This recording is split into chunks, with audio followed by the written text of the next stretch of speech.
obadde ogamba nnyinza okuba nga ndi ku kitanda Essebo. naye ng'ate abandi okumpi tebanzikiriza kubeera nga neenenya. Essebo. Olumu nga oba oli awo nnyinza okuba ngenze n'okutuuka ku kitanda nga ndi mu ddiini yange emu. Essebo. So ekibuzo kyenadde mbuza wali kyabadde kiri nti sisobola kwenenya nga ndaba ŋŋenda kasita neewulira nga Mukama nsonyiwe ebibi byange wenkikola ekyo sigenda mu ggulu. Osobola okwenenya era bwe weenenya Mukama akusonyiwa. Nejjukira emitendera gy'okwenenya si gwasalawo mbuka neenenye. Okwenenya kutandikira munda mu mutima. Omwoyo Omutukuvu yajja n'akujjukiza nti kati no weenenye. Nga bw'olaba nti okusaba kwennyini ebiseera ebisinga Omwoyo Omutukuvu ayogera nawe mu mutima n'agamba kati saba, kati kolako bw'oti, kati kola eky'obwa Katonda. Oyo Omwoyo Omutukuvu yatukulembera. Kati bw'obanga tolina nkolagana na Mwoyo Mutukuvu okuva eno mu ntandikwa kizibu essaawa eyo okutegeera nti kati Omwoyo Mutukuvu akugamba kino oba kiri. Kati olina okubanga olina enkolagana n'Omwoyo Omutukuvu kubanga ye Sitaani ajja kumanya nti akaseera ako osobola okwenenya.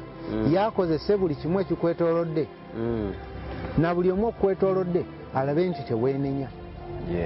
Era awo mu bakwetoolodde wayinza okujjawo aleeta ekirowoozo n'agamba omulwadde ono nga bw'ali bubi lwaki tetuleetayo omuntu n'amusabira amusabireko atuuke bulungi. Amusabira nga balaba katugeze agenda kufa. Balo ne batuuka ne balaba ono ye musabira agende bulungi. Kati ebiseera ebisinga oyinza okuba tonatuuka nakweyo mbeera yakubeera bubi ne bagamba katuleete omuntu akusabire naye kisinziira ani gwe baleese era ekigendererwa kye kiki. Ekyokulabirako ng'osobola ogamba nti nno osobola ogamba nti katuleete munaddiini ajje asabe naye nga munaddiini oyo tomanyi eddiini eyo ekigendererwa kyayo mu ntandikwa yali ki. Eddiini eyo erina ekigendererwa omuntu oyo agende mu ggulu. Kati gwe eddiini gwe ng'osuubira nti buli ngeri ekwagaliza ogende mu ggulu nga gwe bw'olowooza naye ng'oli eyatandika eddiini yalina ekigendererwa kye nga kirala nnyo. Ekyokulabirako waliwo eddiini emu yo omuntu waba mulwadde ng'ali bubi n'oyita omuntu mu ddiini eyo ajja akusabire. Eyo eddiini essaala zaabwe zonna ziwandiikibwa. Omuntu tajja n'asaba nga ye bw'ayagala omubuulizi. Bo bamanya nti omuntu waba nga mulwadde essaala yeeno, bw'aba mu mbeera bweti essaala yeeno. Kati awo nga mulwadde waliwo eddiini emu bw'osoma mu ssaala yaabwe ey'omulwadde yo ate eyita buyisi dimoni zijje zitwale emmeeme eno zigitwale eri essaala ewa dimoni obuyinza ku mmeeme eyo gw'omulwadde era bakutwale otuuke bulungi mu geyeena. Naye gwe gwe basabira tosobola kitegeera kubanga ekisooka essaala eri mu lulimi lulala nnyo. Si Lulatini. Erabika eri mu Lulatini. Eri mu lulimi lulala nnyo naye ng'ebintu singa obizza mu Luzungu n'ogisoma ojja kulaba ng'egamba nti genda osisinkane Katonda wo ffe bye twakugamba birala naye nga yessaala gye bawandiika gy'olina okusomera omulwadde. Linako essaala gye bakusabira gw'olowooza bakusabira otuuke bulungi Mukama akwanirize. Olw'okuba tumanyi bye basaba amakulu g'essaala gali nti genda oloye Mukama wo ffe bye twakugamba birala. Eri essaala yo egamba nti nno ye waaba agisoma egamba nti erina wagamba genda osisinkane omutonzi wo ffe bye twakugamba birala. Saala era nga basaba essaala eyo dimoni zijje zikutwale. Era yessaala okulaba nti dimoni zijja batera okukozesa n'obubaani. Bajja n'akantu kateekamu omuliro n'oteekako obubaani ne kagirabe kati omukka. Gutegeeza ki? Ne baba balina gwe basabira banga avudde mu bulamu bw'ensi ab'eddiini eyo bajja n'obwo obuntu obubaani kati obwo buyita dimoni. Kwegamba buziyita era ne zijja ne bazuwa obuyinza ku mmeeme eyo nti tubakwasa. Era dimoni ezo we zijja kati kankubuulire nina be nalaba abamu baali basatu. Waliwo yali akulembedde nga yakulembedde abo bayise okusaba, abalala babiri baali eno. Era we yajja n'asaba essaala eyo we yagisaba ku olwo nze namuwulira ng'agisaba. Teri mu Luzungu oba Luganda toyinza gitegeera mangu bw'oba weewombeese ng'omanyi oli asaba Katonda. Era we yakola watyo obubaanyi obwo n'anyenyanyenya omukka ne gujja, nze nalaba dimoni nga zizze zaayanguwa nnyo. Era we zajja ne ziyimirira, singa omuntu yali amukutte ka vidiyo n'alaba ono yasaba, bwe yali yakola bw'ati omutwe ng'atunuulidde dimoni ng'ezze yeewombeka bw'ati n'agiwa ekitiibwa. Kati abatagiraba balowooza yeewombesebwa naye nze nagiraba. Era bwe yagiraba n'akola bw'ati omutwe n'awunzika bw'ati n'agissaamu ekitiibwa. Olwo ne balyoka bagenda mu maaso. Era bw'asaba essaala eyo basooka ne basiriikiriramu. Era gw'atamanyi kigenda mu maaso olaba basirise nga bamagamaga we bati. Naye weetuuka ogenda okukola ng'akola bw'ati baba bagirinda bo bamanyi kye bakola. Era dimoni bwe yajja nange n'enjiraba. Era omusajja oli eyali abakulembedde n'akutamya wati omutwe n'agiwa ekitiibwa. Kati gw'atamanyi kigenda mu maaso weewombeesi n'obeerawo n'ogoba kati ki ekiddako. Okitegedde naye nga kenkubulira ge mazima. Omulabe sitaani bw'atyo bw'afuga eno ensi mu madiini, kubanga eddiini ogoberera ky'otamanyi. Naye gwe toyinza kwebuuza Katonda kyategeera olulimi olumu lwokka nga bamusaba mu lulimi lumu. Aba Katonda kyoyo. Ate eddiini zino nno zina bye zifaanaganya. Kyova olaba omwalina olulimi lwe lwasabiramu. Kati olwo olulimi omuntu lwasabiramu lubuzaabuza ono atalina kyamanyi bambi n'agoberera kyatamanyi. Tujja kukola puroguramu y'eddiini, amadiini gye gaava. Bwe tunaafuna obudde nga tufunye ne resources ezikola ebintu bye tulina okukola. Nga bwe nabagamba bintu bingi bye tukyetaaga naye tukkiriza nti Mukama ajja tuyambako tubifune. Kamera biki byonna tubirinda, tumanyi bijja kujja mu linnya lya Yesu. Kakati Pastor Ronnie namukyazaako era yali mubuuza wanziramu nga tusomesa. Yaŋŋamba nti okusabira abafu, omuntu afudde mumutandise mbu omusabira ti Mukama amusaasire ebyamusobako. Mu bigambo bye yaŋŋamba nti tuba tukola kikyamu, tereza essaala Mukama tasobola kuzuulira lwa nsonga omuntu ono yalina chance okola ki okwenenya teyakikola. Nagaffe abantu abasigadde wano tumala budde bwaffe, we have no moral authority etusobola kusabira muntu yenna essaala neewulirwa. Era tuba tumala budde tutteko mu kyaki simaate kakati tumuzizeko. What can you say about that? Kyenyinza okugamba nti omuntu wava mu bulamu buno omukisa gw'okwenenya batakyagulina. Era omuntu ogwawulira weenenye ng'okyali mulamu ng'okyategeera kasita gukuvaamu. Togamba mbu kaninde wali akaseera kali nga naatera omukisa ogwo oyinza obutagufuna. Kuba akakazannyo sitaani akazannye amanyi bangi aboogedde wee batyo kati ye naye n'apulaninga ng'amanyi oli apulaninga ebyo kuba sitaani asoma endowooza y'omuntu. Olina kwenenya mu bulamu buno n'otambula ne Kristo n'omunoonya, bw'omunoonya omuzuula kuba ye ge mazima. Naye tetusobola kusabira muntu avudde mu bulamu buno. Tuba twerimba ate ogamba nti tumusabire tumutwale mu kyaki omuntu yafudde tatumusabire. Kati awo ate tubanga abasinza abaafa. Naye nga gwe puroguramu toziwulira. Tubanga abasinza abaafa tukole puroguramu tujjukire gundi ne gundi eyafa. Memore eyo saavisi fe abalokola abasinza Kristo. Ekyo tetulina kikola olwo oba osinza omufu kubanga mugenda muteeke wali omubiri mu maaso abantu eno bonna bakuŋŋaane basabe nga bonna bakulembeza. Naye nga oli yavuddewo dda naye nga bakyagamba bamwetooloole abalala bajje bamwebaze ebintu byakoze ebyo by'amadiini. Omuntu wava mu bulamu buno aba avuddemu agenze. Tulina kulwana lutalo nga tukyali mu bulamu buno tunoonye Kristo tutambulire mu butuukirivu twenenye tubeere mirembe na buli muntu kye tulina okukola. Kale JS Medical Hubs yebeerawo kubanga etuyambako wano nawali musawo John atuyambako wano nawali okulaba nga tubeezaawo muka data noka transport olumu atera okukatuwa okulaba nga tuddukanya embeera eno gye mulaba ku channel eno. Munoonyeeko ye muntu wa habo agenda kuba akujjanjaba okusingira ddala kyeyeekakasa newomuzuukusa ku makya oba wafuna accident ng'olina enkovu asobola ozijjako. Bino nkovu sima zizimbye ku matu zizimbye ku ki azijjako zonna ziba nga teziterera bulungi n'oba nga sikini yo edda bulungi nga weerina okuba. Ennamba ziri awo wansi osobola oba ng'omunoonyaako omusajja mulokolo gy'aba omukubirako ate obulamu buddewo bweyagale ajja kujjanjaba then tusebe Mukama Katonda abe nga ate akuwonya.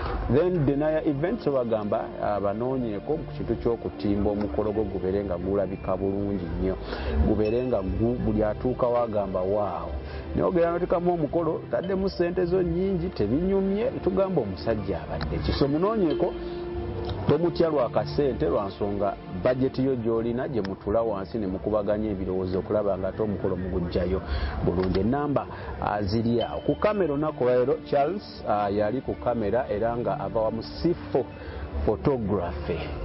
Ntegeddeko nti C4 photography etegeeza Christ for life. So osobola omunoonyaako nabagamba nti wano Mukama ajja tukwataganya n'abantu ab'enjawulo okulaba nga tuyambako wano nawali ajja kubakwatira ekifaananyi ekirungi ng'olina emikolo gyo ate oleme kuddamu ebyo mbwale kati bankutte mbwale kakati ate footage abuze sima ate kakati ebifaananyi bibuze no. Munoonyeeko ajja kubakolera bulungi nnyo yagala bifaananyi balwentu ne beekubya ebifaananyi abakyala musima bali lubuto ne bagenda ne beekubya ku bifaananyi mumuwe chance agenda kuba bakuba ebifaananyi bammwe bulungi mulina yuzi photoshoot mumunoonyeeko. Enamba eri 0760474850 osobola okuba nga omunoonyaako njiddamu kati ono ali mu kuyomba mutagifunye bulungi wandiika 0760474850 ojja kuba omufuna bulungi nnyo abe nga ate omukolo gwo akuwa memories ennungi n'obeera nga ate ojjukira buli kaseera. Kale kaakati puroguramu erenge gye twayogedde ku bintu by'okufa njagala kujjawo bibuuzo byonna bitambulira ku kintu ekyo. I want us to differentiate between culture ebyobuwangwa nti ndi musajja Muganda ndi musajja Munyoro ndi musajja ki and betuyita ebya sitaani kubanga challenge gye nsinga okufuna wemba nnyumyako n'abantu baŋŋamba ffe abalokole tetwawula bintu bya buwangwa culture n'ebintu bya ffe byonna tubiyita bya sitaani. Kakati mu buwangwa baabya kye bayita ennyimbe tugenze kwabya lumbe lwa jjajja tugenze kola ki mu buwangwa bumu bagenda mutugenze kulima kubijja tobiwulira mbiwulira kwanjala njogera ekintu nga naawe oŋŋamba okiwulira saagala kubiyiiya mbiwulira. Mu buwangwa mbu bwe baba bazadde abalongo balina ebintu bye bagenda ne bakola. Kakati tutambule nnyo wano ku kufa ebya culture birina ebikwataganira ne ffe be tuyita ebya sitaani oba ebikolwa bya sitaani. Wembeera musajja Muganda nga ndi mulokole obuwangwa bwange mbusuulewo wonna wokitandikira. Kale kakati omuntu nga omayira ebyobuwangwa oba ebya kalica olina okuba nga omanya katugeze akulira bamuyitanga nga king oba kabaka kabaka era kabaka aba kabakawo singa bagamba ndeeta kyakulabirako nti mwami Sami kabakawo oyo gwolaba erinnya lye Musota kabakawo Musota oba osinza ki kabakawo wabanga Musota oba osinza ki naye bayinza okuba bagamba weebatyo lwa nsonga agamanya kuteekawo kukangakanga oba sina kukangakanga kiwale nyizo ba nkyogeddewo bi kulaga maanyi nti asukkulumye ku buli kimu kyolaba muyita amannya mangi naye nga gwe wali yagadde omusota gubeere nga ye kabaka ekyo tokyagala. Sikyagalirako ddala. Kati oba tokyagala wali yagadde nti kale mu bufunze kankugambe nti bw'ozaalibwa bazadde baabo ku nsi ne bakuzaala baba bakutadde mu nsi era bakutendeka ensi nga bw'etambula era n'ebyensi mwe muli ebyobuwangwa ebyeweddira biki byonna byonna ebyo nga bakuzadde ne bakuteeka ku nsi kati bwe bamala okuteeka ku nsi bazadde guno omubiri kati ate ogenda olokoka obeera born again oddamu ozaalibwa buto ku luno mu mwoyo kati n'omwoyo nagwo ne guleeta ebyago kitaffe ali mu ggulu omwoyo kakati omwoyo guzaala mwoyo omubiri guzaala mubiri kati mukama akimanyi nti tubeera mu mubiri kati kyava tugamba togoberera omubiri goberera omwoyo kati ayagala okugoberera omubiri waddemu okusigala mu by'omubiri ayagala omwoyo n'asigala mu by'omwoyo kati ffe wabanga omwoyo mutukuvu atugamba goberera omwoyo wabula togoberera omubiri era mukama n'atugamba mu bakolinso ekyokubiri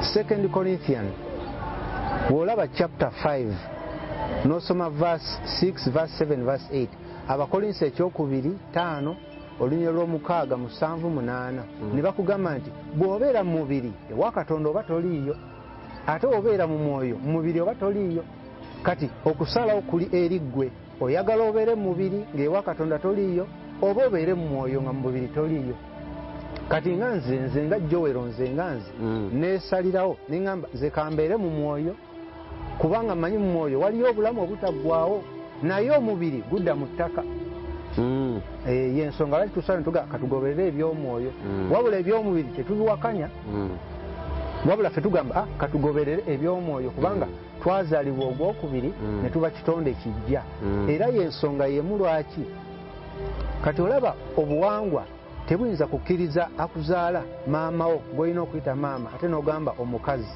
obuwangwa buyinza okukikiriza kati Yesu Kristo yatunuulira oyo eyamuzaala mu mubiri n'agamba omukazi Mary n'agamba omukazi nga kirina kye kitulaga naffe twawule eby'omwoyo n'eby'omubiri olwo yali atulaga nti era n'olulala baamugamba nti baganda bo ne maama bo bakulinze n'agamba baganda bange ne maama wange be bawuliza ekigambo kya Katonda ne bakigondera. So basically yali agezaako kutegeeza we yagambira eky'omukazi nti yes ono si maama wange yagamba omukazi nga naffe ali mutulaga nti tuzaalibwa mu mubiri naye tuli ba mwoyo era kitaffe ali mu ggulu era tugoberere ebyeggulu tosobola kuyita maama wo mukazi tosobola nti omukazi yakkiri mukazi agenze mu kibuga tekisobola kusimatuka era ojja kugamba maama agenze mu kibuga naye ate atakuzaala so omuyita omukazi anditizoke so Yesu yagamba omukazi si maama n'ekirala njagala kukubuulira nti bw'ogoberera ebyobuwangwa bino byonna nga wobiwulira n'okola byonna bye bakugamba amazima gali nti otuuka bulungi mu geyeena butereevu saagala kirumamu obeera mwetowase eri obuwangwa bakwatiriza na mikono ebiri kubanga kyobola Yesu Kristo yagamba azze okwawula taata ne maama abooluganda kubanga leero obeera n'abazadde bo ne bakugamba tugende twabye olumbe tugende tukole kino n'ogenda naye w'omala okulokoka omwoyo n'akugamba nedda Katonda affe Katonda w'abalamu si Katonda w'abafu buli kintu kyokola ku muntu eyafedda oba oli mumusinza naye mu butamanya ate okulima kubijja anti yawonna oba oli mumusinza oba bonna bubonero bwa kusinza nga tomanyi naye mu butamanya kati obula Mukama atugamba mugoberere omwoyo naye temugoberera omubiri. Kati ffe abaalokoka nga twakkiriza Yesu Kristo ng'omulokozi waffe, ebyo byonna ffe tetubikola. Ensi neetunyiigira nga bwe yanyiigira Mukama waffe Yesu Kristo, neetukyawa nga bwe baasooka okukyawa Yesu Kristo. Era ekyo ne tukigumira kubanga tuli mu lugendo lwaffe ate twagala tutuuke mu ggulu. Ne bino bye tugabana kubanga olwa oyo awuliriza twagala emmeeme ye ereme egenda mu kuzikirira wabula egende mu bulamu obutaggwaawo. Y'ensonga lwaki tugabana ebintu bino. Maama wange yafa oba taata wange Essebo yali anjagala nnyo. Essebo bwe yafa era twamukaabira nnyo. Essebo naye buli we neebaka Essebo maama wange andoosa era twogera. Essebo mba mu busibe nga simanyi. Kati bw'obeera ng'oloota omuntu ataliiwo, mu lulimi lwaffe wano ku nsi tugamba nti yafa era mpita mwana wange jangu. Mu birooto ziri dimoni zezijja ne zikosa ekifaananyi ky'oli naye nga tabayiye, era zisobola n'okukosa ekifaananyi ky'omulala. Era olaba obuzannyo obwo bwe balaba ku TV busoopu, abantu bangi ababulaba babunyumirwa. Abantu abo babalaba mu birooto nnyo. Naga nalose Salvador. Era omuntu n'atuuka n'aba n'enkolagana n'oyo gwalaba mu kirooto naye nga sitaani akosa image y'oyo. Kati omuntu wakimanyira mu kirooto kuba sitaani yeekweka. Kati omuntu wamanyira mu kirooto alooza oyo gwaloota yeeye. Oluusi n'aloota oli n'agamba kireka omutima gwe gumwagala nnyo kyenvudde muloota, naye ng'oli sitaani gwaloota. Kati omwo abantu abasinga okuloota ebyo gye kikoma okubeerawo. Kifuna obuyinza ku mmeeme y'omuntu oyo n'enkolagana. Kati kyo ne kijja nitandika okubba, okutta, okuzikirira. Era njagala kubuulira ebyo bye baloota mu kirooto, n'olaba kino n'olaba kiri, oluusi bazanyi ba firimu, oluusi baafa. Ebyo biina engeri nnyingi gye byonoonamu famire, gye bireeta obubenje. W'otunulira history abantu abavaamu embuto n'omubuuza ebirooto ajja kugamba bye byaloota. Olubuto oluvaamu afuna obubenje kuba oluusi ayinza okuba mukazi ng'aloota oli gwaloota ndaba nga oba mulaba mu firimu naye nga musajja. Kati oluusi be bavaamu ba spiritual husband, spiritual wife, ne bavaamu ebizibu ebiyitirivu ennyo. So oluusi byesinza kumalayo wano. Ekitegeeza ono gw'olabanga maama wo oba taata oba muganda oba yenna gw'oloota tabaye. Oyo aba sitaani eba dimoni, naye olw'okuba zo zirabikawo bidimoni eba ekuterawo ekifaananyi ekusendesende osobole ogikkiriza ogisembeza. Era bangi bafuna enkolagana mu birooto ne batandika n'okwogerayo mu lunaku n'amwana emmere ne baliira ddala kugamba ng'alowooza ali naye. Naye nga oyo aba sitaani. Omuntu ava mu bulamu buno tagenda kukomawo ate mu kirooto kye ate omulabe. Oyo aba sitaani. Katonda waba yakireese ajja kikuleetera mu ngeri nga kya bwakatonda ate nga kirimu emirembe. Naye ekyo ekirooto n'olaba omuntu nga yafa dda ate omulaba mu kirooto, oyo aba sitaani. Era ebiseera ebisinga abatera obifuna bafunanga singa ogenda mu kyaki eya abansinga ze baddukiramu nnyo mbu zikola ebyamagero. Olw'osoose okugendayo oteeka okuloota ekirooto ng'olaba abantu babaafu. Olutusookayo bw'oti Katonda aba ali mu kwanjulira nti kati weegasse mu baafa, mu bafu mu mwoyo. Ke kabonero Katonda kabakulaga. Ezo kyaki bangi be gye bettanira. Okkiriza mu byamagero? Ebyamagero nali mbirabyeko ebiyitirivu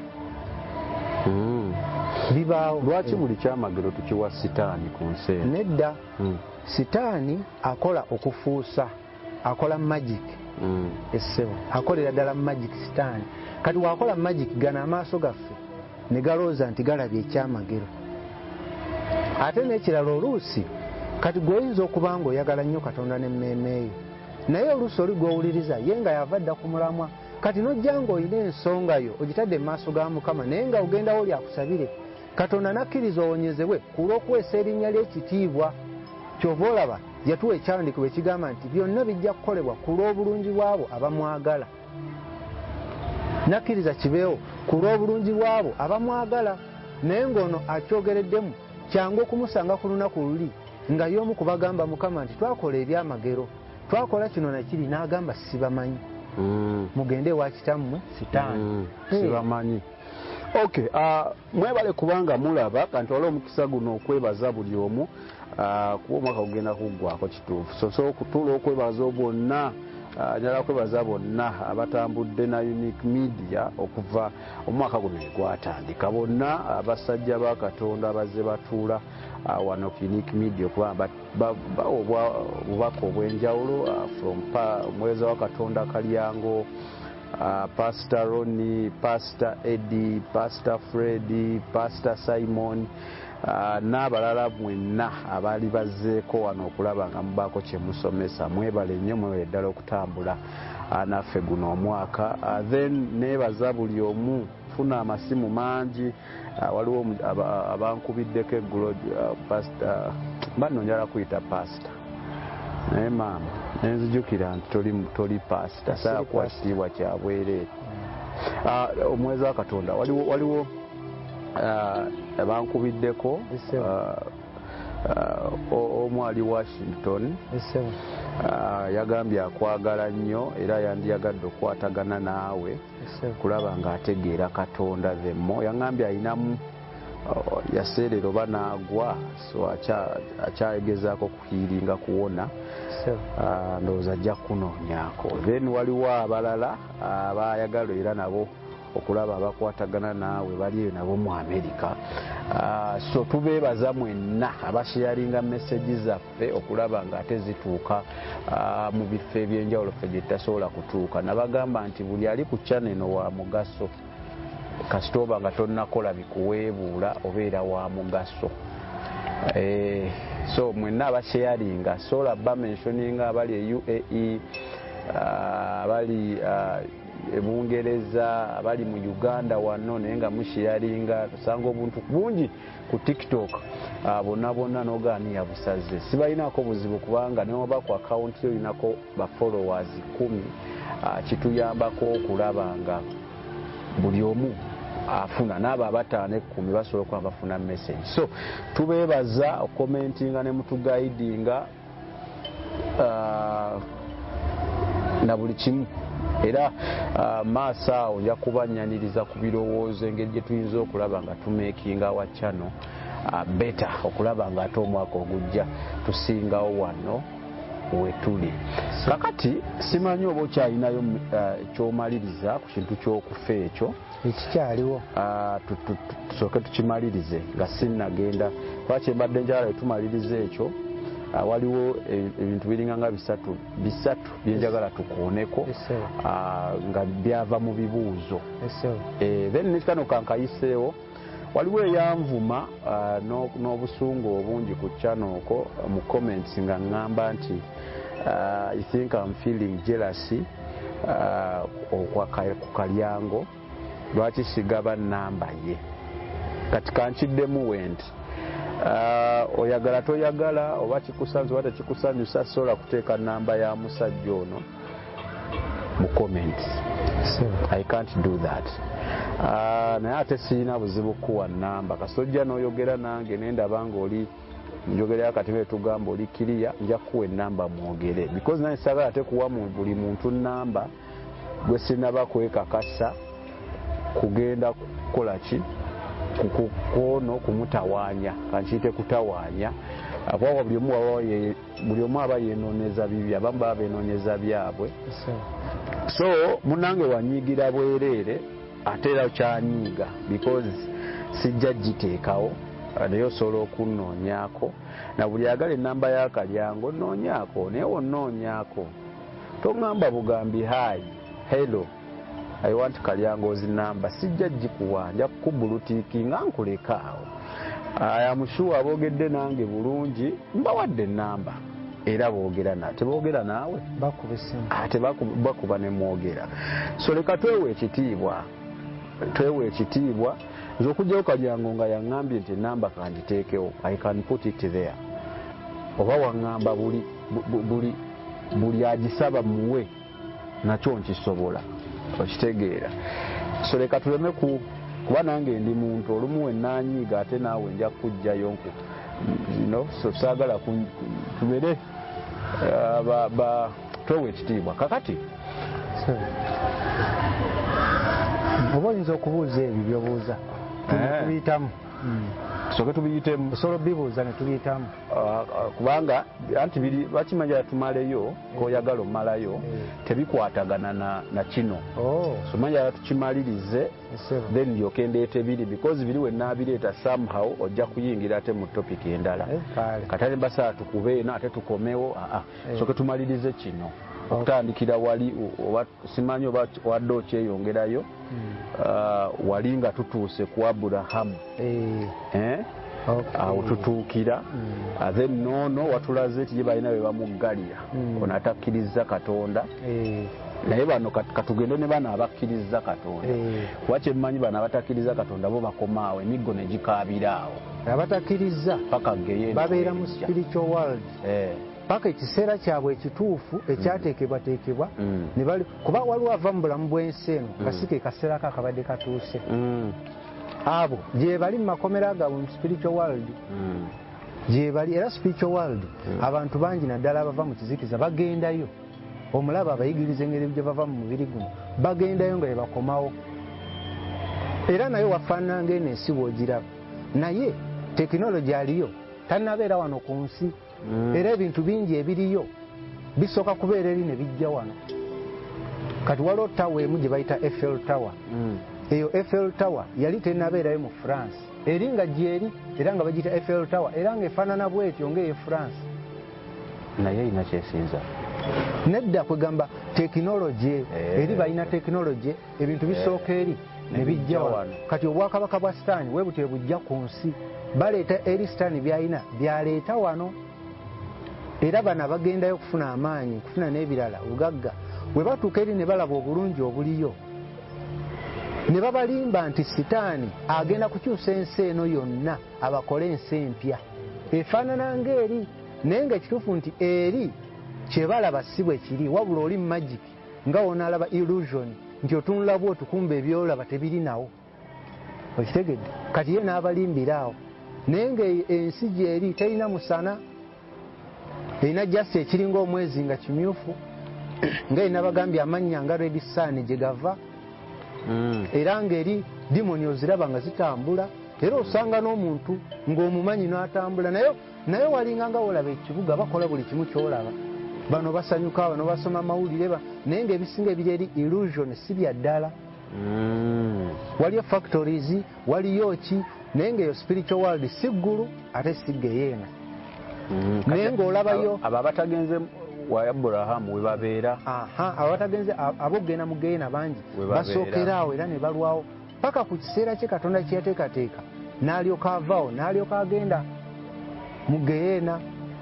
Ate waliwo abalala nga bali mu makomera nga bw'olabanga era mu Bible mwebiri nga bali mu bars waliwo abalala bagenda mu bottomless pit nga yetagenze mu geyeena naye ng'agenze mu kinnya nga bw'ogwayo tekikoma naye nga kirimu enzikiza era kati ffe Katonda watukkiriza okugendayo osobola okutuukayo n'oyogera na buli muntu gw'oyagala naye oba bafaanana era ensonga lwaki nakugambye nagamba omuntu wafudde bali mu kuteeka kuziikako n'awakana kuba yali alaba nga mbafaanana abaayo kati nga yeebuuza yenze nazze ddi eno ku nsi ate n'endaba ebiri ewaabwe nga kwegalabira ddala tekisoboka naye nga obutamanya nga bwe yalina nga bukyamulimu kubanga eri ebintu ebiba mu ndowooza byo affection bye wali oyagala byonna eri kati obanga oba ali munywi wa mwenge bw'otuuka eri ogunywera ddala oba mutamiivu nnyo eri ensi olaba bamalayika olaba dimoni buli omu aba ku mulimu gwe olaba ne heavenly beings. Kati heavenly beings beba abantu ab'ekitangaala abava mu ggulu nabo babaayo lwakuba bo ekyenjawulo bo ne bamalayika bo empuliziganya ekusinga eri mu bwongo na mutima ate eri ku kigambo kya Katonda era ne wano ku nsi omuntu ow'omwoyo engeri gy'okwatagana n'eggulu owulira kigambo kya Katonda n'okiteeka mu mutima awo ofunira connection n'eggulu kuba aliwo abawulira n'atateeka mu mutima n'abanga asoma mu kiraasi n'abiteeka mu bwongo oyo tafuna connection na ggulu Segedde so ng'ate bamalayika bo tebafuna connection na mutima ng'oli bo already bali programmed ne wisdom akutunuulira endowooza ekwatagana. Ensi eri spiritual mulimu katigweze bw'obanga oli intercessor ng'oli mu kusaba osabira ebitundu ensi spiritual world ye wabeera olutalo olwaddala. Wabeera battlefield. Ye wabeera olutalo olwaddala bamalayika ne bajja ne wabeerawo olutalo ne bagoba wabeerawo olutalo lwennyini nnyini. Era ebiseera bingi bano firimu ze bakola nnyingi wano ku nsi abagenzeeyo batera okuteekamu ebintu ebibbirako bantu batono ku kyekibaayo. Kyova olaba kubanga eri osangayo ab'ekitangaala banoonya kulwana n'ab'ekizikiza. Kyova olaba firimu nnyingi bazanya n'olaba nga bakoze ekintu ekiringa poto ng'ekintu kiri awo naye nga buli w'oyingirayo lubeera lutalo nga oyinza okufomingawo wano ekintu oba kyamukka naye oli nga w'oyingirayo oviira mu sayidi eri nga muli mu lutalo. Spiritual world bwete weefaanana yo w'otuukirayo wonna lutalo. Era kati nze ndabyeyo entalo nnyingi amakomera mangi oyinza okusangayo muti nga munene gulinga olusozi naye ng'omuti gukuteeko nga nabbubi kuliko amakufulu nga kumba ogw'omuti eyo dimoni erina abantu beesibye eno ku nsi nga buli kufulu erina byesibye naye nga bw'osaba ogenda okulanga ne kufulu neggula eri neggula n'otegeera abantu bali mu kusumulukuka n'ekigambo kya Katonda kyokka ne kitandika okuggula kati eri dimoni newoobulira bulizi njiri ng'eno gye mbulira nga ogitunuzaamu ekigambo kya Katonda nze ndaba obulabi makufulu nga gaggulawo nentegeera nti abo abawulira eyo waliwo abali mu kusumululwa mu mitima gyabwe nga tebagenda kusigala kyekimu. Kati nze oli watandika okuŋŋamba amune sikyali kyekimu okuba olena atandika okuwulira biki nze mba mmanya ebisumuluka olwedde ebibadde eri. Kati spiritual world tulina kkubira eri yaddala era abantu beesangayo ng'era beetegeera naye tebakulimbanga n'ogendayo nga tolina Kristo. Togendangayo nga tolina Kristo. Kabaka weddemu. Todda. Waliyo ebintu bingi abantu bagendayo abamu kufuna bitone kuyimba abalala nga kati waliwo omuyimbi omu yagamba nti nze byenyimba nabijja ku planet yani sijja gyogera mujja mutegeera naye nga ngezako balaga nti spiritual world gyeri yaddala naye bw'asinza Katonda olusinkana bamalayika osooka kwewunya bulungi bwabwe. Njagala kukubulira abantu bangi ba painters abasiga ebifaananyi naye malayika bw'omutunuulira obulungi bwe otegeera nti teri musiizi wa kifaananyi ayinza musiiga. Teri obulungi bwe kuba buli lw'omutunuulira bwoti olaba ng'oba obweyongedde buli lw'omutunuulira olaba bweyongerako kubanga eri mu ggulu abantu gy'okoma okusembera Katonda naawe gy'okoma okubeera ne feesi ennungi ennyo nnyo gy'okoma omusemberera obeera ne feesi nnungi nnyo kubajjukira ne bamalayika nabo waliwo abali ku level eza waggulu n'abali ku level eza wansi. Waliwo bamalayika abali celestial ng'abo bali mu mwoyo naye bali wagguluko abongedde okusembera Mukama abo obatunuulira balimu obwakatonda bungi nnyo ate okusinga bano abalala. Ne heavenly beings nazo heavenly beings be bantu abali mu ggulu ab'ekitangaala naye nga nabo Mukama abatuma ne bajja mu spiritual world ng'e baalabikako ku lusozi ku transfiguration mu kukyusibwa kwa Kristo era ba heavenly beings mu spiritual world gye bali bangi. Era emyoyo egirwana entalo egya sitaani egyo giri bwe tuba tusoma ku baamasaza eyo basinkanira ddala ne boogera kati emyoyo egyo wano ku nsi agiteeka mu bantu ne bagamba ono ew'amasaza ono emyoyo egirwana bwe giti wano ku nsi bafuna emibiri ne batuulamu omuntu oyo ne bamuwa obuvunanyizibwa buli obwa sitaani okulwanyisa ekkanisa okulwanyisa ab'ekitangaala. Esebo. Okay. Kakati njagala ekyo tukikomyawo. We naafuna ebibuuzo about it tujja kuba tukikwatamu ate olulala tukinyonyolemu beta. Badde njagala tukwate ku one. Waliwo eyambuziza ekibuuzo mukyala amanyi abatusinga otugamba okubuuza olumu tebatugamba mannya aba tebaagala twogere mannya gaabwe ne tuba tugamanya. Katonda ayogera. Katonda ayogera. N'agamba Katonda ayogera atya? Ayogera ddi? Era ntegeera ntya nti Katonda yayogera? For example, yampadde example n'aŋŋamba nti obeera oli awo pastor najja n'akugamba nti Katonda andaga ennyumba eyo gitunde. Katonda andaga ono ye bbaawo. Katonda ndaga ono ye mukyalawo. Katonda ntegeera ntya nti yayogera, si bintu birala bye biri mu kwogera n'olowooza mbu Katonda. Kaakati kyenyinza okubuulira nti mu mwoyo nga bw'ola mu mubiri nti omuntu bw'azaalibwa, kati omuntu nga yakazaalibwa bamuzadde wa lunaku lumu n'ogenda mu ddwaliro mulaba, tosuubira mwana oyo kubanga ayogera.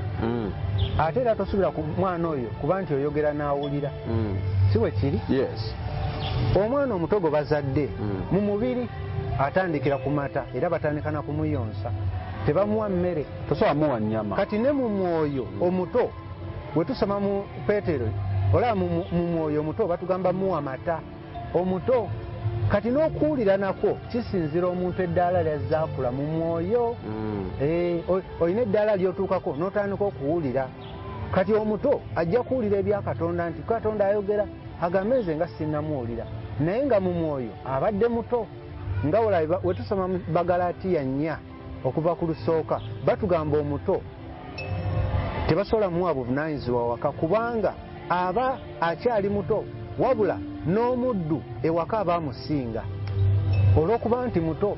Kati ne bino ebya Katonda, okuwulira eddoboozi lya Katonda, sooka ononyereze omuntu akula atya mu mwoyo, kubanga buli omu ajja kuwulira Katonda era ajja kumanya nti amanyiddwa Katonda okusinziira ku ddaala ly'abeerako mu mwoyo. Kati mu mwoyo omuntu asooka na kulokoka n'ayatula Yesu Kristo, olwo n'azaalibwa n'oba born again, olwo ozaaliddwa mu mwoyo. Kati eyakazaalibwa mu mwoyo totandika na kuwulira, otandika na kuweebwa mmere ya mwoyo okule. Kati singa wakazaalibwa n'oba born again naye n'otafuna mmere ya mwoyo togenda kukula. So nga emmere y'omwoyo entuufu yeekuyamba okukula. Nga wola mu mubiri omwana osobola omuwa emmere etamuyamba kukula era emuyisa bubi. So nga omwana omuto ye buli mmere gy'omusembereza ajja kukwata ng'ateeka mu kamwa ng'amanyi mmere. Okitegedde? Kwate omwana omuto mu mwoyo buli ky'omuwa kyonna. Kati kyova olaba bw'osoma Abeefeso 4 Ephesians chapter 4 olunyiriri olw'14, Ephesians chapter 4 verse 14 etugamba, so that we are no longer babies who are taken to and fro with every wind of doctrine. Ng'etegeeza tuleme kuba baana bato abatwalibwa buli mbuyaga ya njigiriza. Kakitegeeza soko okule mu mwoyo, gy'okoma okula ogenda buli omu agenda kutegeera Katonda era agenda kuwulira Katonda okusinziira eddaala ly'oliko mu mwoyo. Mu mwoyo gy'okoma okula, gy'okoma okuwulira obulungi, gy'okoma okuwulira obulungi, gy'okoma okula mu mwoyo, gy'okoma okuwulira obulungi ebya Katonda. Kati yaayana kukula mu mwoyo, gy'okoma okula ekisooka ogenda kuba owulira Katonda ng'ayogera naawe mu lugendo olwo ng'okula. Nga bwe twagamba nti omuntu atandika na kulokoka n'ayatula Yesu Kristo, eddaala erisooka mu mwoyo otandika na kuzaalibwa n'oba born again. Nga tonnakula sooka ozaalibwe. Kati omuntu atannaba kulokoka tayinza nagamba nti Katonda ayogera atya, n'okuzaalibwa tannazaalibwa. Kati ate atannazaalibwa anaakula atyo. Sooka ozaalibwe olokoke obeere born again. Bw'omala okuzaalibwa olutandika okufuna bw'oba omaze okuzaalibwa yaayaana ofune crave for spiritual milk which will help you to grow. Noonya emmere amata aganaakuyamba okukula. Kati gy'okoma okukula ogenda kuwulira Katonda era omutegere okusinziira ku ddaala ly'onaabako mu mwoyo. Kati bw'omala okulokoka tandika okweyawula ku mize emikyamu n'amakubo amaki